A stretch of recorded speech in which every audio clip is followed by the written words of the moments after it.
Di kampung kecil yang tenang di Purbalingga, hidup seorang pria paruh baya bernama Seno.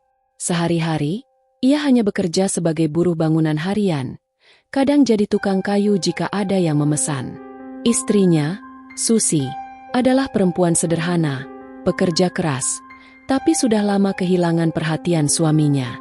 Semua berubah ketika rumah sebelah akhirnya ditempati oleh pasangan muda pendatang dari kota. Suaminya bernama Ardi, bekerja di luar kota dan hanya pulang sebulan sekali. Sementara istrinya, Siska, adalah sosok yang langsung mencuri perhatian warga, terutama para lelaki.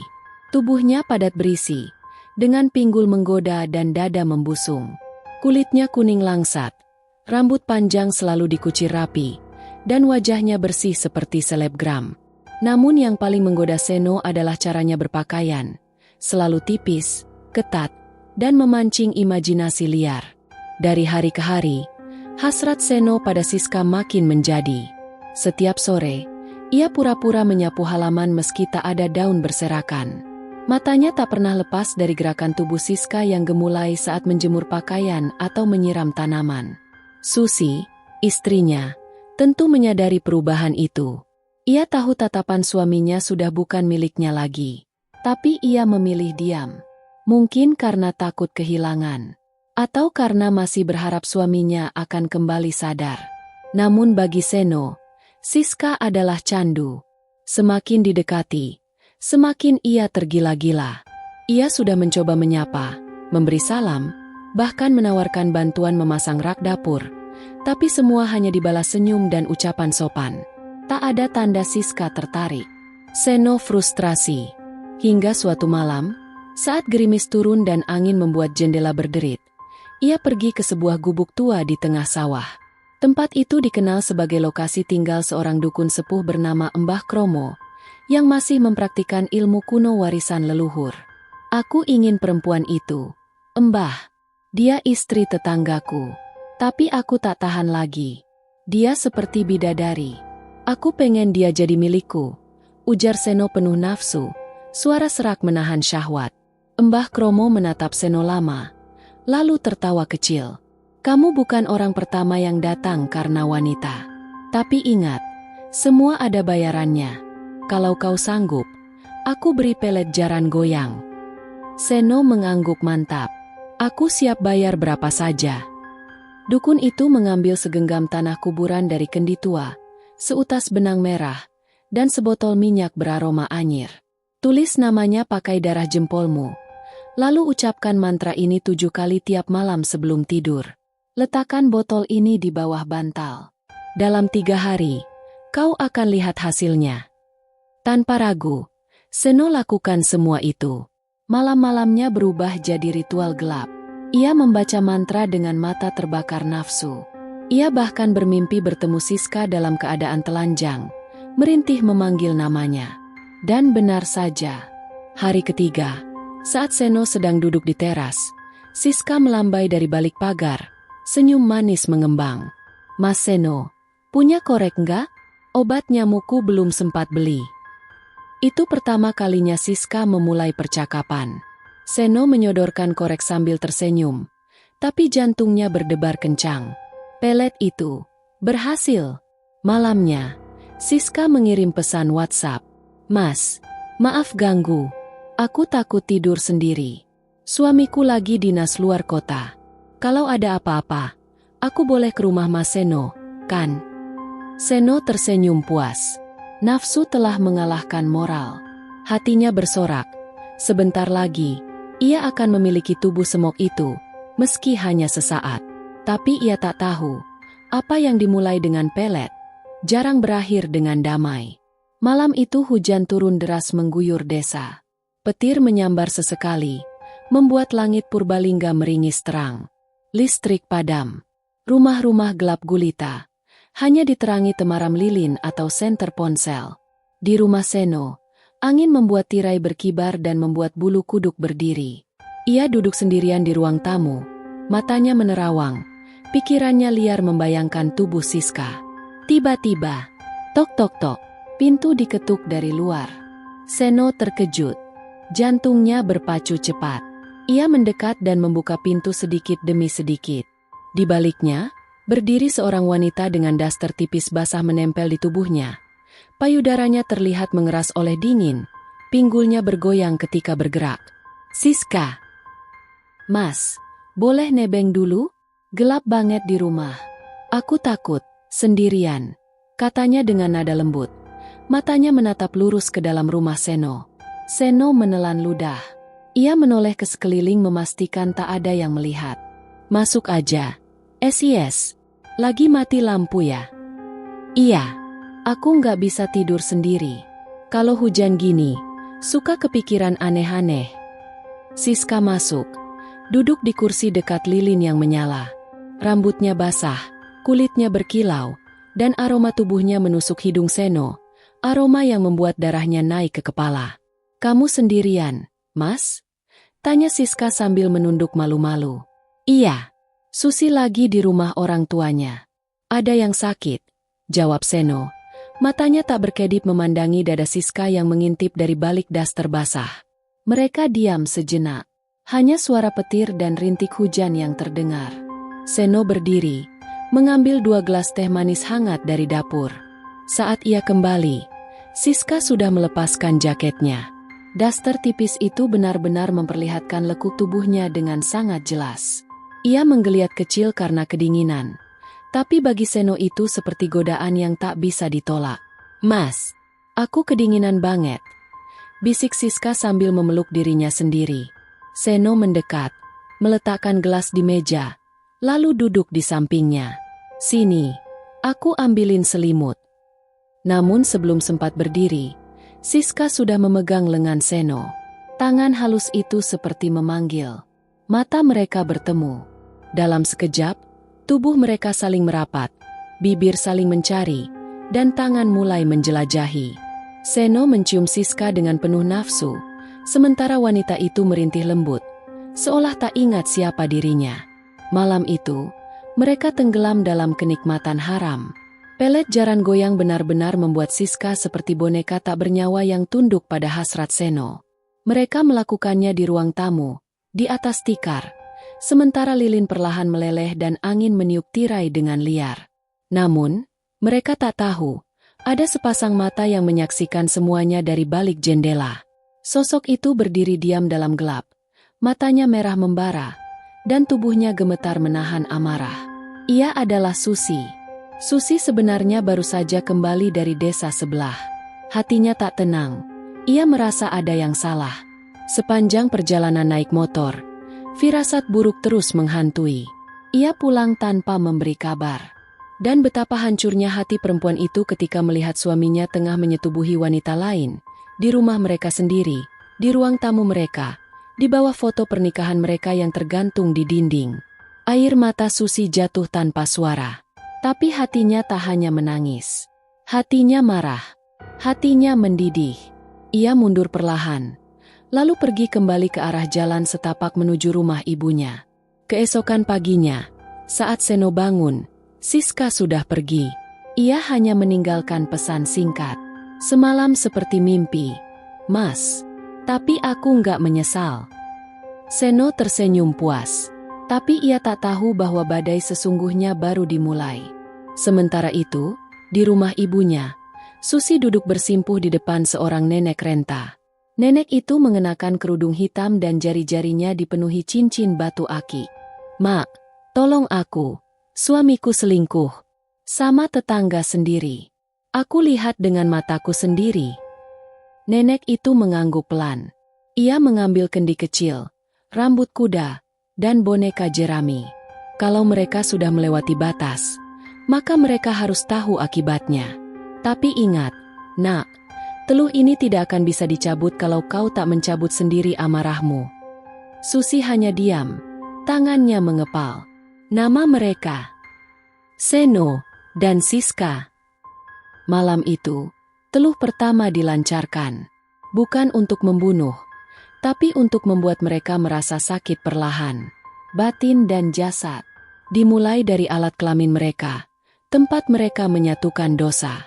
Dan benar saja, beberapa hari kemudian, Seno mulai merasa gatal tak tertahankan di selangkangannya. Begitu juga dengan Siska yang merasa bagian intimnya menghitam dan nyeri. Purbalingga, nama yang mungkin hanya terdengar sederhana di telinga orang kota. Namun di balik ketenangannya, daerah ini menyimpan banyak cerita yang tak bisa dijelaskan dengan logika. Terletak di kaki Gunung Slamet, desa-desa di sekitarnya masih memegang teguh adat Jawa kuno. Salah satu desanya adalah Desa Karangsari, tempat tinggal Seno, Susi, dan Siska. Desa Karangsari memang tampak biasa. Jalan utamanya hanya selebar 2 meter, diapit oleh sawah, kebun jati, dan rumpun bambu yang rimbun. Rumah-rumahnya rata-rata masih berdinding papan atau tembok kasar dengan genteng merah. Saat malam, suasana desa berubah sunyi, hanya terdengar suara jangkrik, kodok sawah, dan kadang lolongan anjing dari kejauhan. Namun warga desa tahu, Karangsari bukan sekadar tempat biasa. Di balik ketenangannya, ada banyak ilmu kuno yang masih hidup. Dukun-dukun tua masih dipercaya. Warga masih menghormati malam-malam tertentu untuk tidak keluar rumah, terutama malam Selasa Kliwon dan Jumat Legi. Di tengah desa, berdiri sebuah pohon beringin besar. Akar-akarnya menjulur ke tanah, menembus ubin jalan dan dibiarkan begitu saja. Banyak orang percaya, beringin itu adalah pintu ke dunia gaib. Di bawahnya, sering ditemukan bunga melati berserakan, bekas sesaji, bahkan sisa darah ayam hitam. Orang-orang tak berani mendekat setelah maghrib. Mereka tahu, di sana sering ada yang ngalap berkah untuk kekayaan atau membalas dendam. Rumah Seno dan Susi berada tak jauh dari beringin itu. Rumah mereka sederhana, terdiri dari ruang tamu, 2 kamar tidur, dan dapur di belakang. Halamannya luas, tapi kosong kecuali ada pohon kelapa kecil dan 1 pohon belimbing yang mulai kering. Di seberangnya, berdiri rumah milik Siska dan Ardi, rumah hasil renovasi modern, tembok putih bersih dan pagar besi hitam.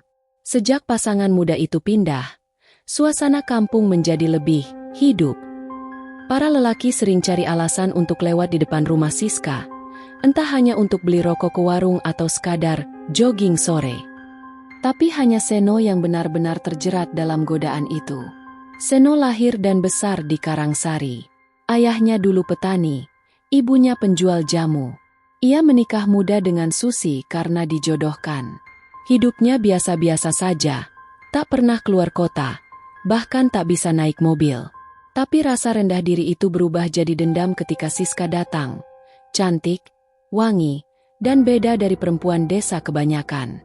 Sejak kehadiran Siska, Seno sering menyendiri di kebun belakang rumah, tempat ia menanam beberapa batang pohon pisang dan bambu.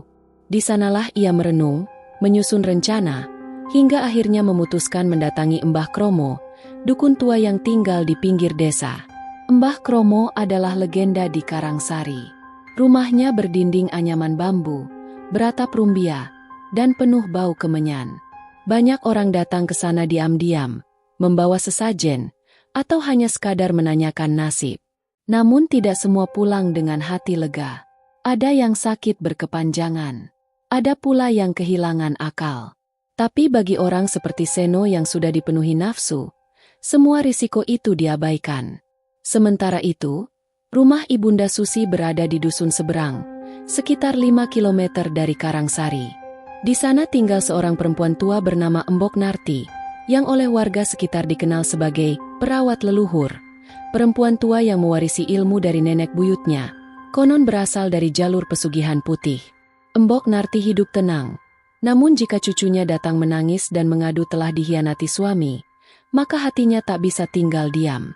Di rumah itu, tak banyak perabot. Hanya ada lemari tua penuh botol kaca, kendi tanah, dan kain-kain putih yang digantung seperti tirai. Di dinding tergantung gambar wayang, keris pusaka, dan rajah bertulisan aksara Jawa kuno. Di desa ini, kata Mbok Narti suatu hari kepada Susi, air mata perempuan lebih sering berubah jadi kutukan daripada pelajaran. Karena saat perempuan dibodohi, mereka tidak minta maaf, mereka minta pembalasan. Desa Karangsari memang tenang di luar, tapi hati para penghuninya menyimpan rahasia, dendam, dan kekuatan mistis yang bisa bangkit kapan saja. Di desa ini, pelet dan teluh tak hanya mitos. Mereka adalah bagian dari cara hidup. Siapa yang melanggar norma, siap-siap berurusan dengan yang tak kasat mata. Seno mengira dirinya aman. Ia merasa bisa menaklukkan Siska dan menyimpan rahasianya selamanya. Tapi ia lupa, di desa ini, apapun yang disembunyikan pasti akan terkuak. Terutama kalau yang dilukai adalah seorang istri yang masih setia, dan seorang ibu yang menyimpan ilmu hitam dari nenek moyangnya. Hari-hari di desa terus berjalan seperti biasa. Tapi di balik jendela dan pagar rumah warga, bisik-bisik mulai menyebar. Warga melihat Siska sering menghilang malam hari. Mereka melihat Seno makin sering pulang telat. Dan tak ada yang lebih cepat dari gosip di kampung. Sebagian warga mulai berkata, Seno itu kayak bukan Seno lagi. Siska kok kayak orang linglung ya akhir-akhir ini. Susi diam-diam aja. Padahal suaminya sering ngeluyur. Hari-hari berlalu. Musim hujan semakin menggila di Karangsari. Hujan turun hampir setiap sore, membasahi ladang, jalanan, dan hati para pendosa yang masih menyimpan rahasia gelap. Seno masih tampak seperti biasa di siang hari. Ia bekerja di bengkel sepeda motor kecil miliknya, memperbaiki motor warga sambil sesekali menghisap rokok kretek. Tapi malam hari, ia tak bisa tidur nyenyak. Awalnya hanya rasa gatal di sekitar selangkangan. Seno mengira itu kutu air atau keringat biasa.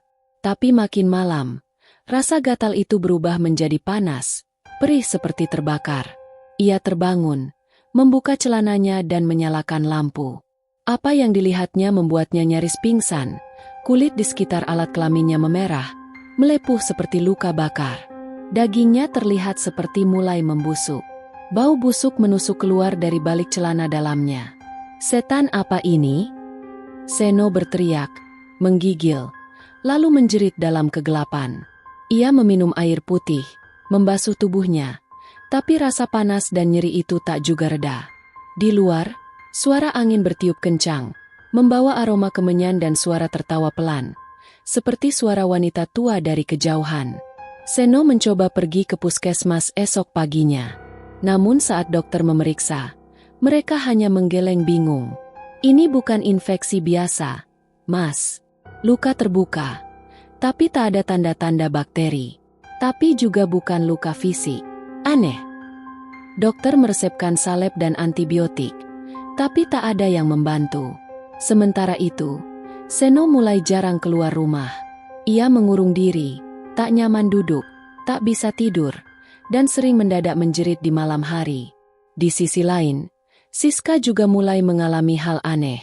Ia kerap merasakan nyeri di bagian intimnya, seperti ditusuk-tusuk. Bahkan saat buang air kecil, darah keluar bersama cairan berbau busuk. Suaminya, Ardi, sempat curiga. Kamu kenapa? SIS? Kok? Kamu bau gak enak ya akhir-akhir ini?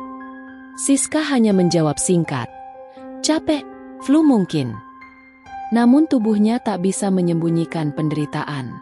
Siska yang biasanya tampak cantik, mulai terlihat pucat. Kulitnya menghitam di bagian-bagian tertentu.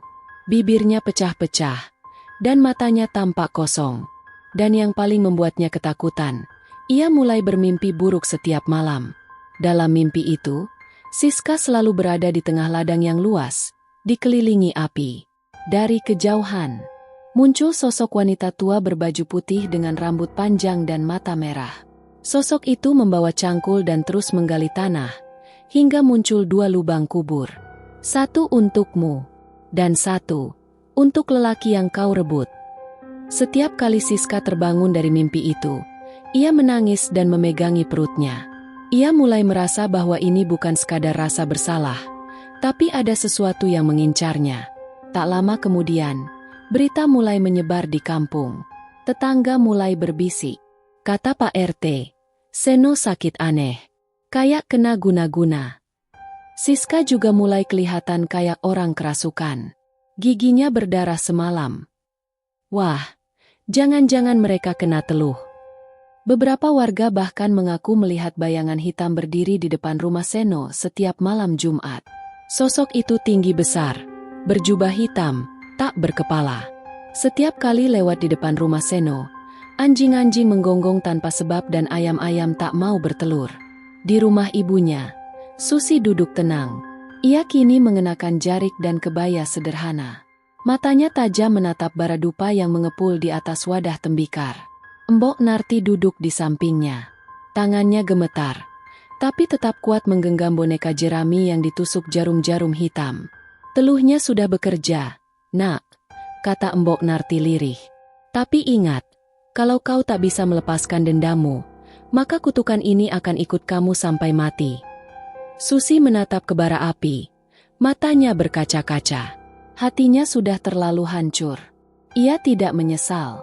Biar mereka tahu rasanya dihianati. Biar tubuh mereka busuk seperti busuknya cinta mereka. Di ujung sore itu, langit desa Karangsari tampak merah menyala. Matahari turun perlahan di balik Gunung Slamet, seakan malu menyaksikan manusia saling menyakiti satu sama lain. Dan malam itu, kembali terdengar jeritan panjang dari rumah Seno. Jeritan penuh kesakitan dan keputusasaan. Namun, itu baru permulaan. Hari ketujuh setelah ritual teluh dilakukan oleh Mbok Narti dan Susi.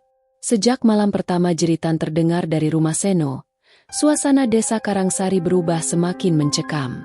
Tidak ada lagi yang berani melewati rumah Seno saat malam. Bahkan anak-anak pun disuruh masuk sebelum adzan maghrib berkumandang. Seno tidak keluar rumah, tidak bekerja, tidak mengurus bengkel, bahkan tidak menyentuh makanan yang dibawakan ibunya. Tubuhnya kini kurus, matanya cekung dan hitam seperti belum tidur berhari-hari. Tapi yang paling mengerikan adalah bau busuk yang kini menyebar dari tubuhnya. Ya, bau itu berasal dari alat kelaminnya yang perlahan membusuk seperti daging bangkai. Kulitnya hitam, mengelupas, mengeluarkan cairan berwarna kuning kehijauan. Jika disentuh, seperti menyentuh lumpur busuk. Bahkan ketika ia mencoba mandi air garam, saran dari dukun kampung, luka itu malah berbusa dan melepuh lebih luas. Ark! Seno berteriak, menggeliat seperti cacing disiram air panas. Ia meronta, membenturkan kepalanya ke tembok.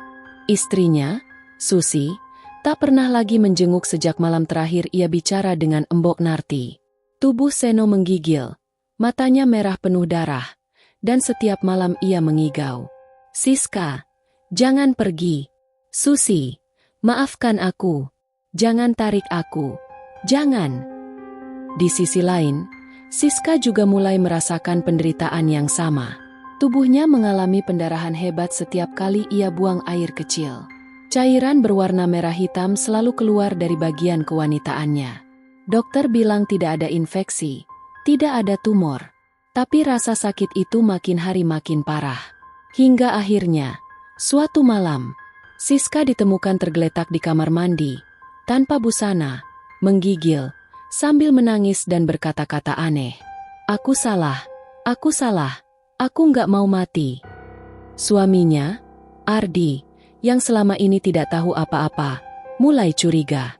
Ia membawa Siska ke rumah ibunya di kecamatan. Namun tubuh Siska justru tambah memburuk. Rambutnya mulai rontok, giginya goyah satu persatu, dan setiap malam ia memuntahkan cairan berbau amis seperti darah basi. Ardi menangis, tak bisa menolong.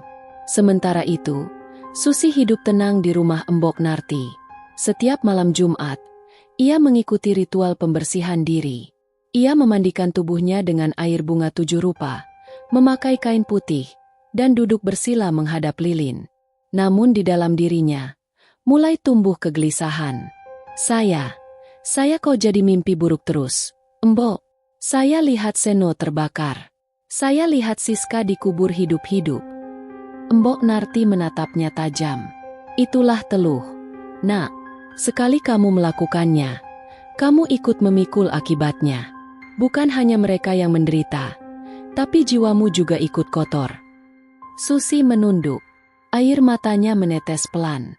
Apakah saya salah, Mbok? Salah atau tidak, mereka sudah menerima hukuman. Tapi kamu masih hidup.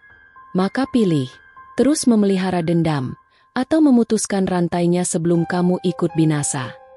Namun jauh dari pertimbangan moral itu, Seno dan Siska kini sudah diambang ajal. Seno, dalam kondisi setengah gila, membakar dupa di kamarnya sendiri dan berteriak, "Aku cuma cinta. Aku cuma pengen punya dia. Kenapa Tuhan menghukum Mimi?" Tubuhnya mulai panas. Dari celah-celah pori tubuhnya, keluar darah segar.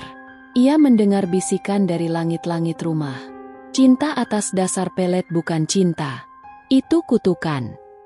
Tangannya gemetar. Ia mencoba menulis surat, namun hanya mampu mencoret satu kalimat. "Susi, maafkan aku. Aku salah." Lalu ia terjatuh. Tak sadarkan diri sementara di rumah Ardi, Siska mulai meracau dan membenturkan kepalanya ke dinding. Aku dipanggil. Embok tua itu datang lagi. Dia bawa cangkul. Aku dikubur."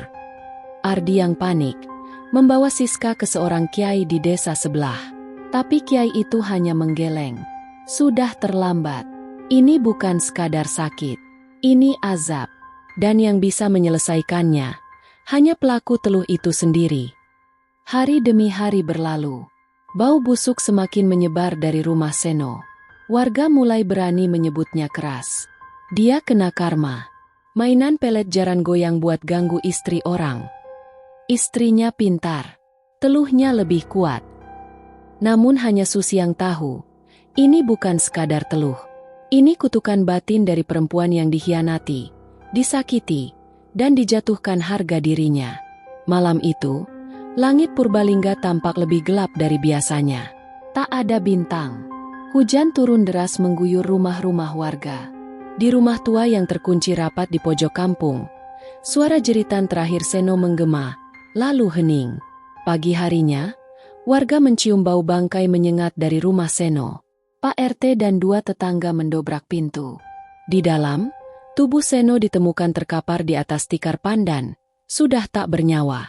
Matanya terbuka, membelalak, bibirnya menghitam, dan tubuhnya nyaris tak bisa dikenali. Daging di bagian bawah tubuhnya membusuk hingga menempel ke lantai. Ya Allah! Dia busuk. Ini bukan kematian biasa. Polisi dipanggil. Tapi setelah visum, dokter forensik tak bisa menjelaskan penyebab kematian secara medis. Tidak ada luka luar. Tapi seluruh organ dalam Seno melepuh dan hancur seperti habis terbakar dari dalam. Tak ada keluarga yang berani menyentuh jenazah. Akhirnya, dengan kain tebal dan masker, warga mengangkat jenazah Seno untuk dimakamkan siang itu juga. Susi, sang istri, berdiri jauh di belakang pelayat. Wajahnya datar. Tak ada air mata. Ia hanya bergumam pelan. "Selesai." Sementara itu, Siska berada di ujung kematian. Setelah 3 hari tidak sadarkan diri, ia mendadak terbangun dengan tubuh penuh luka melepuh dan muntah darah. Ardi yang merawatnya tak mampu lagi membendung tangis. Namun, di antara mimpinya yang kacau, Siska merasakan sesuatu. Ia berdiri di antara padang gelap. Di kejauhan, Seno berdiri, memanggil namanya sambil menangis. Tubuh Seno penuh luka dan darah. Lalu, dari belakang Seno, muncul sesosok perempuan berambut panjang, bermata api, menggenggam obor. "Kau ikut dia, atau bertobat. Kalau masih sombong, kau kubawa ke kubur bersamanya." Siska jatuh berlutut. Ia menjerit, "Ampun, aku salah. Aku tidak tahu. Aku bodoh." Lalu ia terbangun, tubuhnya basah keringat. Air matanya mengalir deras. Dan lukanya berhenti berdarah.